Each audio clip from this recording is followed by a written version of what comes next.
कल्पना कीजिए कि अगला लोकसभा चुनाव हो और हर 3 सांसदों में से एक महिला हो। सुनने में सामान्य लगता है, लेकिन अगर ऐसा होता है तो भारत की राजनीति, चुनाव और संसद की तस्वीर पूरी तरह बदल सकती है। 2023 में भारत की संसद ने एक ऐतिहासिक कानून पास किया, जिसे महिला आरक्षण कानून कहा गया। इस कानून के तहत लोकसभा और राज्य विधानसभाओं में 33% सीटें महिलाओं के लिए आरक्षित होंगी। लेकिन एक बड़ा सवाल अभी भी बना हुआ है, अगर कानून पास हो चुका है तो यह लागू क्यों नहीं हुआ, और जब लागू होगा तो भारत की राजनीति पर इसका क्या असर पड़ेगा। आज हम इसी का पूरा सच समझेंगे।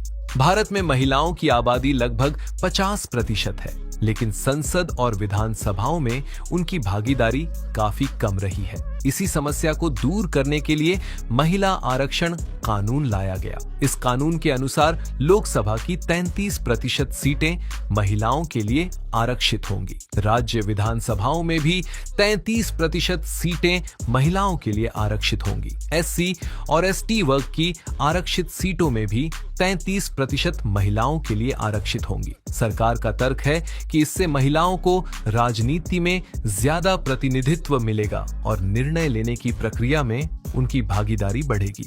महिला आरक्षण की मांग कोई नई नहीं है। इस पर पहली बार 1996 में गंभीर चर्चा शुरू हुई थी। उसके बाद कई बार बिल संसद में लाया गया। कई सरकारें आईं और चली गईं, लेकिन राजनीतिक सहमति नहीं बन पाई। लगभग 27 साल बाद 2023 में यह कानून संसद के दोनों सदनों से पास हुआ। इसी वजह से इसे भारत के सबसे बड़े राजनीतिक सुधारों में से एक माना जाता है। यही सबसे बड़ा सवाल है। बहुत से लोगों को लगता है कि कानून पास होते ही आरक्षण लागू हो जाना चाहिए था, लेकिन ऐसा नहीं है। कानून के अनुसार आरक्षण लागू होने से पहले 2 महत्वपूर्ण प्रक्रियाएं होंगी। पहला, जनगणना सेंसस। सरकार को देश की नई जनगणना पूरी करनी होगी। दूसरा, परिसीमन डिलिमिटेशन। जनगणना के बाद चुनावी क्षेत्रों की सीमाएं और सीटों का बंटवारा दोबारा तय किया जाएगा। इसके बाद ही यह तय होगा कि कौन कौन सी सीटें महिलाओं के लिए आरक्षित होंगी।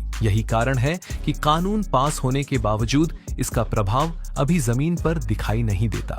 मान लीजिए किसी शहर की आबादी बहुत तेजी से बढ़ गई, लेकिन उसके पास संसद में उतनी ही सीटें हैं जितनी पहले थी। ऐसी स्थिति में प्रतिनिधित्व असंतुलित हो सकता है। इसी समस्या को ठीक करने के लिए परिसीमन किया जाता है। परिसीमन का मतलब है सीटों का पुनर्वितरण।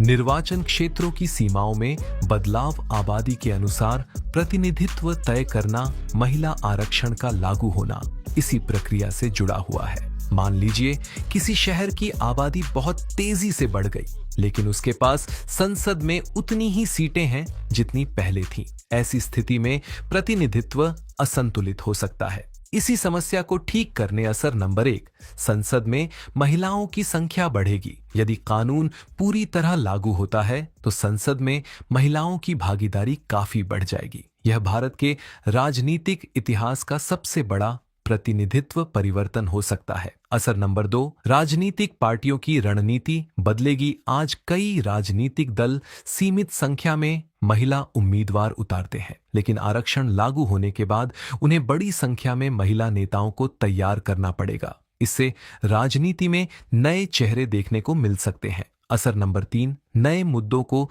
ज्यादा महत्व मिल सकता है। समर्थकों का मानना है कि शिक्षा, स्वास्थ्य, महिलाओं की सुरक्षा, पोषण, सामाजिक कल्याण जैसे विषयों को अधिक प्राथमिकता मिल सकती है। असर नंबर 4, नई महिला नेतृत्व का हालांकि सभी लोग इस कानून से पूरी तरह सहमत नहीं हैं। कुछ लोगों का कहना है कि इसे लागू करने में बहुत देरी हो सकती है। जनगणना और परिसीमन का इंतजार क्यों? कुछ दल ओबीसी महिलाओं के लिए अलग व्यवस्था की मांग भी करते रहे हैं।